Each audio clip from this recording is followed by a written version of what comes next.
Hey everybody, Merry Christmas belated and Happy New Year. We're kind of in that tween stage and I'm here in Iowa with my mom, and so I thought it would be appropriate for me to do a little live interview with her. So this is kind of her live debut, so go easy on her. So she's had a lot of new things in the last couple of days. Hey Jennifer. So going to the movies in recliner chairs, that's totally new, and now we're going live. So what I wanted to do, and you should know, she was 93 last August, so that's kind of perspective on where she is. What year were you born? 26. 26, okay, so that gives you a little idea, but what I wanted to do is to ask her a few questions about just exercise and her history and, what she thought of exercise and thought about it and how she was influenced as she was growing up, because obviously she's had some kind of influence on me, and then I'll kind of share a little bit about that as well. So first of all, I wanted to dive in the middle, and then we'll go backwards and ask you about when I was growing up, when you had kids and you were exercising some off and on. When you got started exercising in a program, was it because you had certain friends, or was it a New Year's resolution? It was friends? It was friends that did it. Marge. Yeah, that's kind of what I thought. And she influenced me, and it was easy to be influenced by her. And we'd walk together quite a bit. Yeah, and then, okay, so that's what got you started. So obviously the next question is, I remember there were times when you weren't exercising as well, so what got in the way? What stopped you? I guess just other activities and...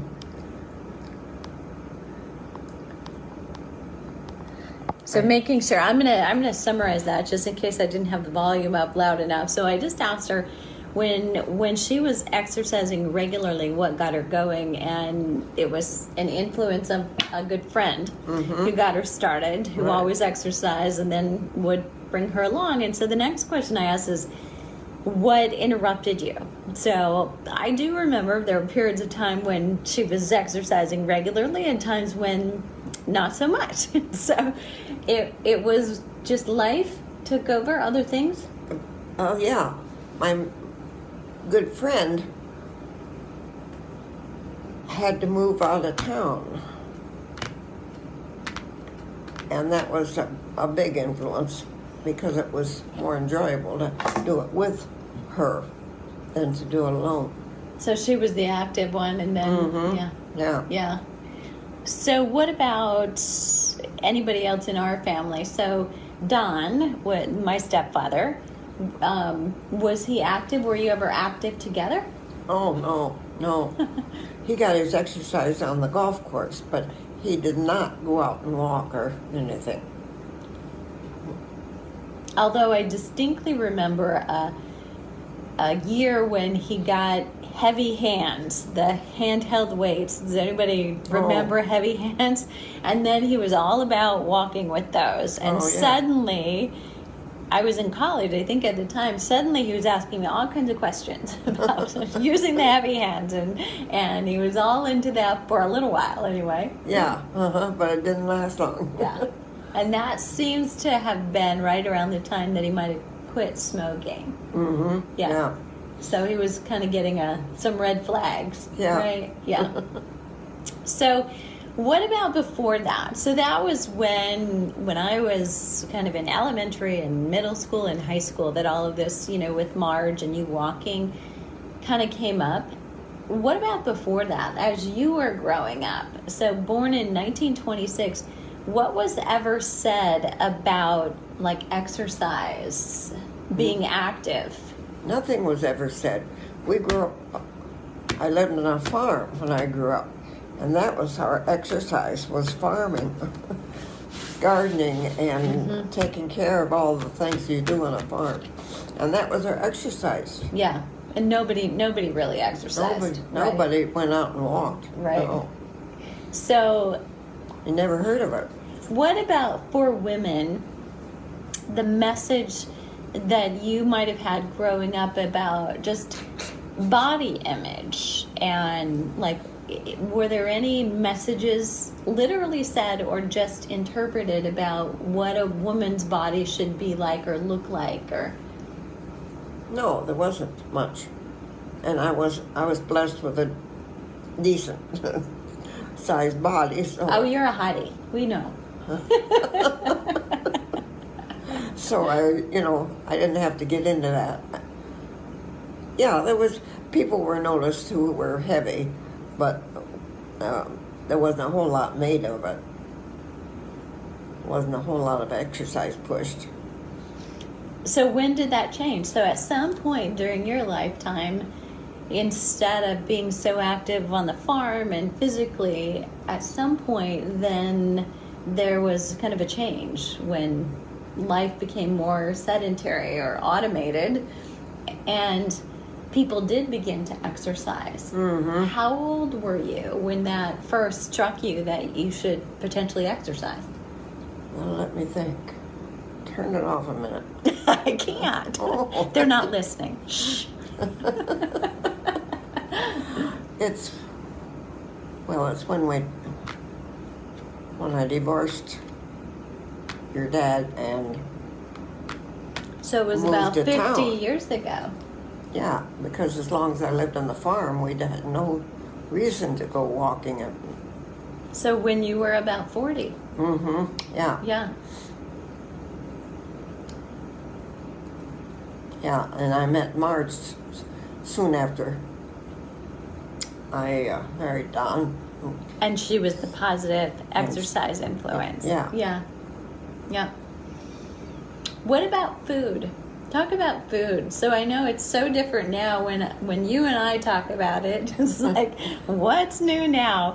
And when you grew up, probably at some point you grew up and as an adult, you went through all of those different diets that came out. And probably before a certain point, you never thought about having to watch what you ate. No, we didn't. We ate what was put on the table and what was available when we lived on the farm, of course. But it turned out that it was healthy food Yeah. that we ate. Right. We're all trying to get back to that now, right? Yeah.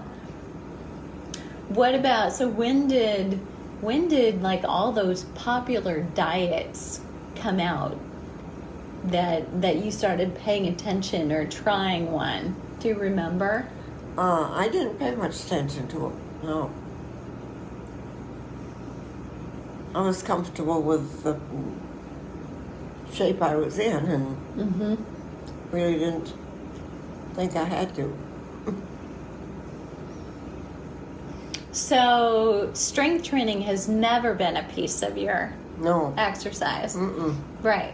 So walking was always like the primary. Mm-hmm. If you did, right? If I did, yeah. Was there anything else? I enjoyed just plain walking, but no, wasn't anything else. What about here? So we live in a retirement community, apartments, and is there any exercise in the building or available to you? No. When I first came, the manager tried to get an exercise class going, and she would lead it. But there was very little interest there. I always went, but very little interest, so that was soon dropped. Maybe we should get a petition going again. Hey, Terry. Hey, Lori. Okay, so if I asked you, if you are paying attention whenever I'm talking these days, and you know that maybe you'd be have more strength or more mobility at this point had you exercised, had you known 40 or 50 years ago that strength training might be so important, do you ever wish that you were or had exercised? No. I'm gonna edit that. I'm 93. I don't need. What if there's another 10 years in there? Heaven forbid.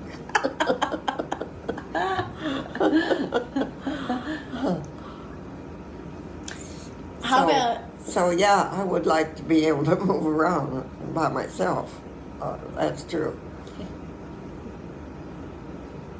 Just to be a little bit more independent? Mm-hmm. Yeah. And what about, so aches and pains wise? Anything really bothering you now? No, not really. Don't talk about my real problem. No, I thought you might mention lower back, but that's not, you didn't bring it up, so it's not really bothering you much? Not much, no. Okay.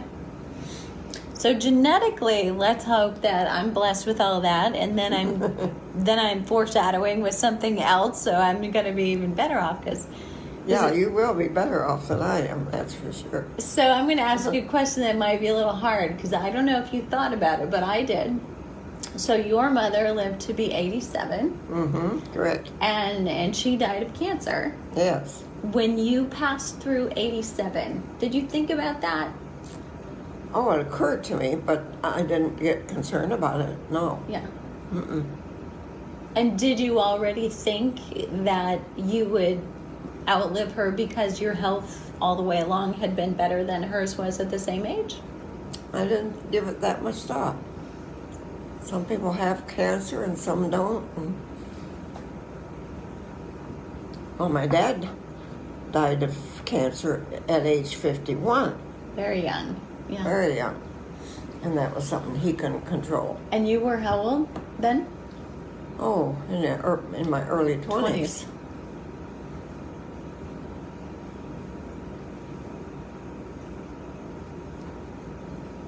That was back in the day when they didn't know a lot about cancer. Mm-hmm. Okay, so last question, and then we'll pop back in another time for a little bit more. So last question is about food. And I'll bring this up because, so my brother, John, has an autoimmune disease, so he's very conscious about what he's eating and what he's not eating, probably more to the point. And that I am, and with this tribe, we're always talking about what foods are contributing to inflammation and can lead to weight loss resistance. And so we're all a very conscious tribe. What about you? Are you more thoughtful about what you eat now than maybe you have been in the past? Yes. Mm-hmm. Anything specific? Because I don't eat nearly as much, so She doesn't. so what I eat is important. I brought her some broccoli and cauliflower yesterday, and she said to me just a little while ago, I'm telling tales out of school, she said, what are you going to do with all that broccoli? I said, I could eat that for dinner. I don't know. So, yeah, amount-wise, we're probably on very different paths, but I don't know. She put away a lot of popcorn at the movie yesterday. So there you go. We'll leave it with that. We went to Little Women yesterday. We'll just do a quick movie review, which was fun. She didn't remember the last time she'd been to a movie, and she certainly had not been to a movie with reclining chairs. So that was fun, figuring out how do I get the legs up. And so how would you rate the movie? Would you recommend it? Oh, sure. Yeah. I'd recommend they read the book first. Yeah. Yeah, and actually we came home and I was like, I have to read that last chapter. I want to know if that book ends the same way because I don't remember. So. But good, and it was 2 hours and 15 minutes long. It didn't feel like that to me. Went quickly. Yeah. Yeah. So there you have it. All right, guys.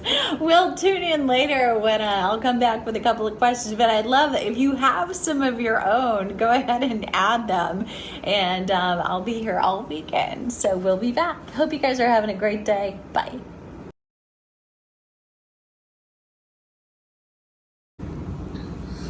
So here we are. This is my mom and I, and if you haven't seen the first video, you're gonna want to go and watch that, because this is a follow-up to the it's distracting, isn't it, right? Because you can see yourself like you're in the mirror. I know, Yeah. right? I have that all the time.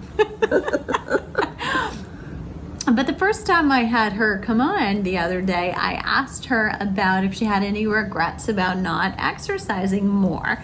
And of course she said no. And I said, I'm going to have to edit that. But let me ask you this. So if you had been able to, somebody offered you something that would prevent you from having to take blood pressure medication or cholesterol, having high cholesterol, being able to keep your cholesterol good, and helping you sleep well, and reducing the risk of having a hip fracture and a hip replacement at my house, okay, and had been able to keep you driving your car longer, keeping you in your house, would you have taken that pill? Yes. That pill is exercise. Oh, okay. It was a trick question, so I'm sorry about that. But what I realized is when I asked you that question the other day, you answered based on the way you learned to think about exercise as you were growing up. And it was always, probably at that point, something that you did if you wanted to look better or if you wanted to lose weight. People who exercised, you know, had those goals. They weren't where they wanted to be, and they wanted to be somewhere else, as opposed to staying healthy and keeping fit and preventing things from happening later in life that we used to assume were automatic, that just came with life, right? Right. So if I reframe it, then, you know, yes, right? You wish any of those things, right? Yeah. Nobody loves to take pills or, you know, have cholesterol or blood pressure, or, you know, nobody wanted a hip fracture. So had your balance been better, and maybe if you hadn't been standing on one foot on a marble floor. Yeah. But, you know, That was that's it. just my opinion.